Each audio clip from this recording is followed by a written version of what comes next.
నేను ఎక్కడికి పోను, ఉంటానే ఉంటాయి నాకు సినిమాలు, నేను చేస్తానే ఉంటాను. సార్ పోయాను అనుకుంటారు, మళ్ళీ వస్తాను. సార్ జగపతి బాబు గారు, మీరు హీరోగా చేస్తున్నప్పుడు మీకు లేడీ ఫ్యాన్స్ ఎక్కువ ఉండేది. ఇప్పుడు ఏయ్, ఏయ్, ఏయ్, ఒప్పుకో. ఇప్పుడు అడిషనల్ బ్యాంక్, ఇప్పుడు యూత్ కూడా. అప్పుడైతే మస్తుగా వచ్చేవాళ్ళు మీ సినిమాకు, మా చూడటం ఫ్యామిలీ ఆడియన్స్ ఎక్కువ, లేడీస్ ఎక్కువ. సో ఇప్పుడు ఈ సినిమా కూడా అలా వచ్చే అవకాశం ఉంటుంది అనుకుంటున్నారు? ఈ సినిమా కాదు, హీరోగా వేరే ఫ్రేమ్ ఆఫ్ మైండ్ లేడీస్ వేరే ఫ్రేమ్ ఆఫ్ మైండ్తో వచ్చేవారు. ఇప్పుడు రకరకాల, I won't say I'm villain, I'm an artist, that's all. ఇప్పుడు చేసే సినిమాలకి all generations are connecting.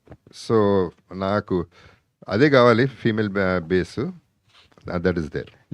Legend మీ లుక్ ఒక డిఫరెంట్, అక్కడి నుంచి మారటం జరిగింది. ఇప్పుడు అప్లాసూరి చూస్తుంటే ఈ క్యారెక్టర్ ఎలా ఉండబోతుంది సార్? అప్లాసూరి క్యారెక్టర్ మీరు అసలుకి ఎలా ఉంటుంది? ఒక్క ఫ్రేమ్ కూడా చెప్పను. ప్రొడ్యూసర్ గారు కిషోర్, ప్రొడ్యూసర్ కిషోర్.